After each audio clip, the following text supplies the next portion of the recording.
High বন্ধুরা, সবাই কেমন আছেন? আসসালামু আলাইকুম। আমি সবুজ আছি আপনাদের সাথে শাহ ব্লগ 50 চ্যানেল নিয়ে।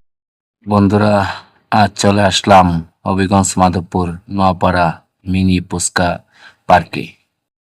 এই নোয়াপাড়া মিনি পুস্কা পার্কে যে এত কিছু আছে, ভিডিওটা আপনারা না দেখলে বিশ্বাসই করবেন না। এত সুন্দর জায়গা হবিগঞ্জ মাধবপুর নোয়াপাড়া মিনি পুস্কা পার্কে আছে।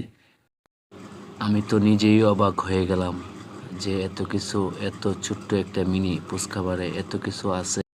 বন্ধুরা আসুন দেখি এই মিনি পুস্কা পার্কে কি আছে।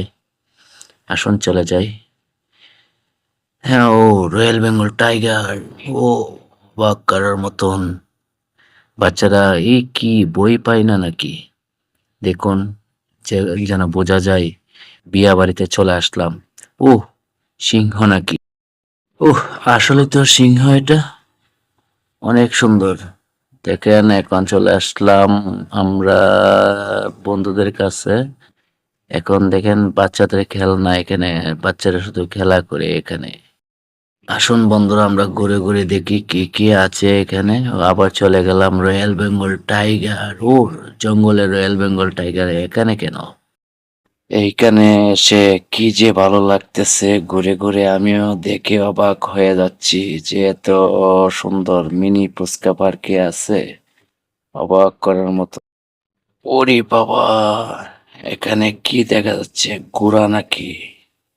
অনেক সুন্দর একটি ঘোড়া, কিন্তু অবাক হয়ে গেলাম ঘোড়াটা এরকম ভাবে ঝিমাচ্ছে কেন? আমিও ঘুরতেছি, দেখতেছি, কি যে দেখবো, আর দেখার তো আর শেষ হচ্ছে না। কি করব আর, হাঁটতেছি আর দেখতেছি, শেষ করতে তো পারতেছি না। এখন তো কিছুক্ষণ সময় রেস্ট নেওয়া যায়। আমরা এখন চলে যাব দোলনায়।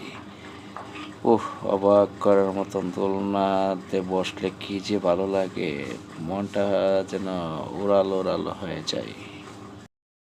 দোলনায় বসে আছি ঠিক আছে, কিন্তু চোখ তো আর থামিয়ে রাখতে পারতেছি না। চোখ যে কোথায় চলে যাচ্ছে, শুধু চারিদিকে তাকাচ্ছি আর দেখতেছি। কত সুন্দর, বসে থাকতে তো আর ইচ্ছে জাগতেছে না। তারপরে কি করব, কিছুক্ষণ সময় তো রেস্ট নিতে হয়, অনেক সময় হয়ে গেল।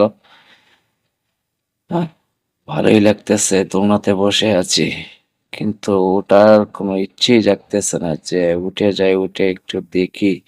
কি করব বন্ধুরা, ক্লান্ত হয়ে গেলাম তো এই জন্য বসেই আছি। বসে আছিলাম, কিন্তু চোখটা চলে গেল বাচ্চাদের কাছে। বাচ্চারা এত সুন্দরভাবে খেলা করতেছে। ওই বাচ্চারা, পড়ে যাবি তো, পড়ে যাবি।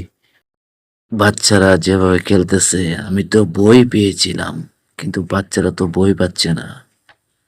ওরে বাবা, যে হাসি হাসতেছে দুজন, আমি তো বইয়ে কাঁপতেছিলাম।